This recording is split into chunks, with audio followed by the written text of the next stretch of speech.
Assalomu alaykum obunachilar, kanalimizga takror xush kelibsizlar. Xudo xolasa bugun ba'zi bir yangi vakansiyamiz bor edi. Bu vakansiyani bir necha kun oldin ham sizlarga men chiqargan edim, lekin baribir ozgina bir kamchiliklar bo'lib qoldi.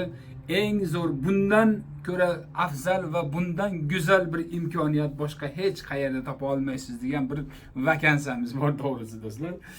Xo'p, bu vakansiyamiz Avstriya ish e'lonlarida do'stlar. Bu yerda men o'tgan safar ham aytib o'tgandim, lekin buni kamchiligi bor ekan, albatta to'liq bir aytmaganman ekan. Shuning uchun yana takror sizlarga aytib o'tyapman. Shunaqa bir zo'r vakansiyaki, qo'yaverasizlar, albatta eshitib ko'rsalaring, keyin bilasizlar do'stlar.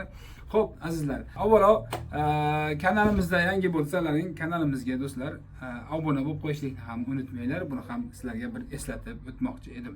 Xo'p, endi asosiy bir maqsadga o'tadigan bo'lsak do'stlar, asosiy maqsadimiz Avstriyada ish e'lonlari suvoqchi va fasadchilar kerak bo'lib turibdi.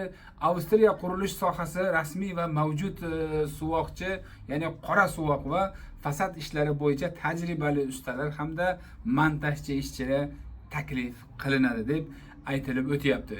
Ish yo'nalishi qora suvoq bo'lib, fasad, tashqi ishlar bezaklarini va qurilish ta'mirlarida ishlashni biladigan insonlar bo'lsa, albatta bizga mana shu Instagramdan chiqaverasizlar do'stlar. Va bundan tashqari Telegram ham bor do'stlar. Telegram va Instagramimizdan bizga bog'lanishlaring mumkin. Nomzodlarga qo'yilgan talablar do'stlar, yosh chegarasi 18 yoshdan to 37 yoshgacha bo'laveradi do'stlar. Nemis yoki ingliz tilini bilish shart. Eng kamida A1 yoki A2 darajasida nemis yoki ingliz tilini bilishlaring kerak bo'ladi. Do'stlar, bu yerda yana bitta narsaga men diqqatlaringni qaratishni xohlayman. Nima sababdan 18 va 37 yoshda deb aytib o'tyapman. Do'stlar, bu 18 va 37 yosh orasida ball to'playsiz. O'zingizga ball to'plashingizga to'g'ri keladi. Shuning uchun ham mana shu ball uchun juda ham bir 37 yoshga yetmaganlar, ya'ni 37 yosh yoki 36 yosh, 35 yosh, 30 yosh, 25 yosh bo'ladigan bo'lsangiz, ballingiz qancha nima bo'lsa shuncha baland bo'laverar ekan, ya'ni tepa bo'lar ekan. Shu sababdan xabarlaring bo'lsin do'stlar. Qabul qilinadigan nomzodlar O'zbekiston fuqarolariga taklif qilinadi. O'zbekiston fuqarolari uchun taklif asosida da'vatnoma do'stlar qilinadi. Yevropa ittifoqi fuqarolari yoki shuningdek Yevropada ID kartasi bo'lgan yoki karta pobedasi bo'lgan shaxslar ham qabul qilinadi do'stlar va ularga ham taklifnoma qilib beriladi. Xabarlaring bo'lsin. Ya'ni Polshada yoki bo'lsa boshqa bir davlatda yurgan bo'lsalaring, mana shu ishni biladigan bo'lsalaring, Zoir aka, menga mana shu ish kerak, men mana shu ishga %100 bilaman, avvalo tilni yaxshi bilaman, bu ishni ham qo'limdan keladi degan insonlarga mana shu ish ham bo'laveradi do'stlar. Yevropadagi turganlarga ham qilib beramiz. Oylik maosh va moddiy imtiyozlarga keladigan bo'lsak, sof maosh net qo'lingizga tegishligi do'stlar 3500 yevro atrofida maosh olasizlar. 14 oylik maosh tizimi do'stlar. Bitta qarang, bir yil ichida 14 oylik maosh tizimi ham bor. Bu yerda yilga 12 oy ishlaysiz, lekin 14 oylik maosh olasiz do'stlar.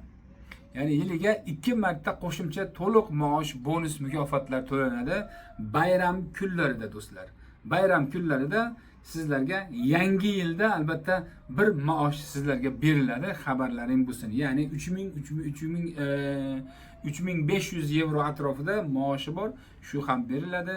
Yana ba'zi bir o'zlariga yarasha Avstriyaning mustaqillik kuni, shunga o'xshagan bir qandaydir bir yangi yil kunlari bor, o'zlariga yarasha bayram kunlari bor. Bu kunlarda ham sizlarga xuddi mana shu Avstriyadagi millati, xalqi qanchalik bir sizlar ular imtiyozlari bo'lsa Avstriyada, sizlarga ham shunchalik imtiyozlar beriladi deb aytilyapti. Va yana oila va kelajak uchun imkoniyatlar do'stlar. Firma ko'magi oila olib kelish. Firma ko'magi bilan do'stlar oilangizni olib kelish imkoniyatlari ham bor. Siz Avstriyaga ma'lum bir muddat ishlab, o'zingizni ko'rsatganingizdan so'ng firma oilangizni ham Avstriyaga olib kelishlikka yaqindan yordam beradi do'stlar. Mana shu tomoni ham bor. Oilangizni albatta Avstriyaga olib kelish imkoniyatlari ham bor. Va yana bundan tashqari yana plus tomonlari borki, bolalar nafaqasi do'stlar. Avstriyada olib kelgan farzandlaringiz uchun davlat tomonidan to'lanadigan bolalar puli nafaqasi olish jarayonida firma sizga ko'maklashadi. Bu tomonlari ham bor do'stlar. Doimiy yashash huquqi. Ushbu sohada 4-5 yil davomida barqaror mehnat qilgan ishchilarni keyinchalik Avstriyada %100, ya'ni umrbod qolib doimiy viza va yashash hujjatlari uchun firma to'liq yordam beradi do'stlar. Avstriya davlati ishlayotgan insonlarga shunday katta imkoniyatlar taqdim qiladi. Mana shunaqa imkoniyatlari bor do'stlar.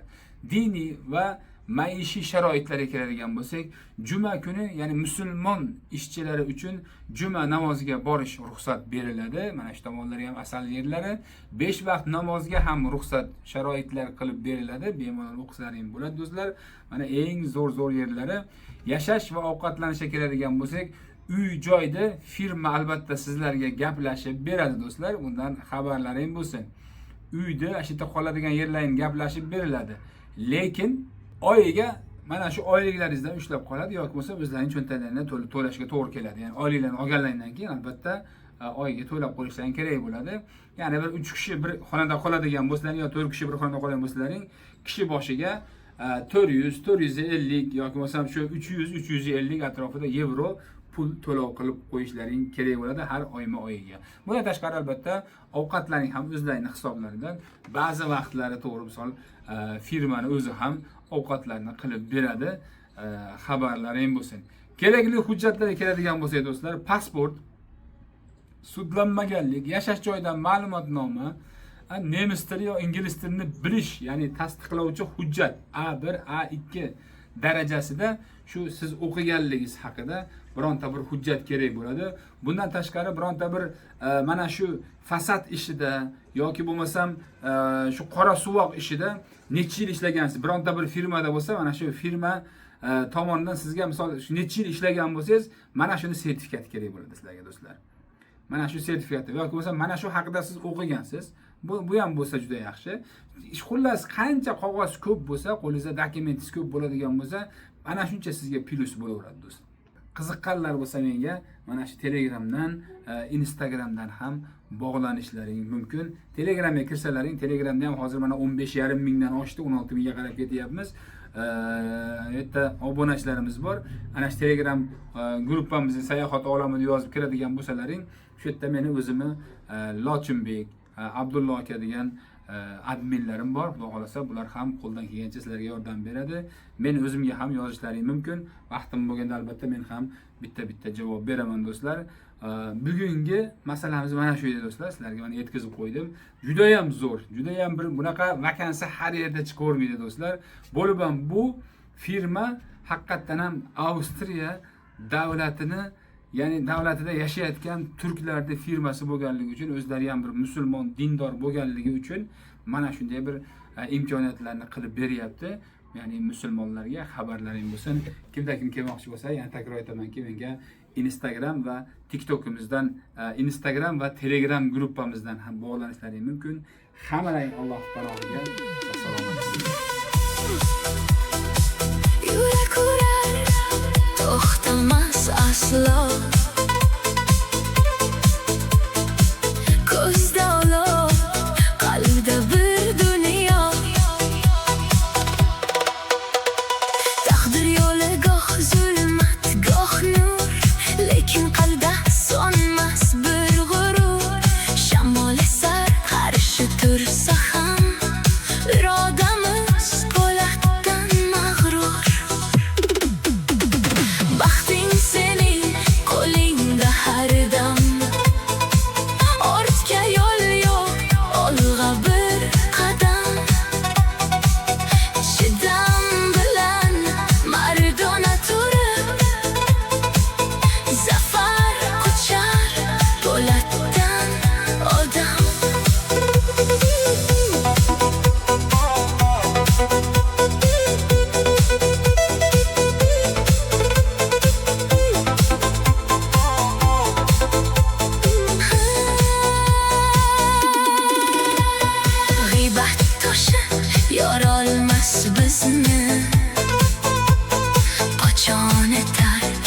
Dilli sözümüzünü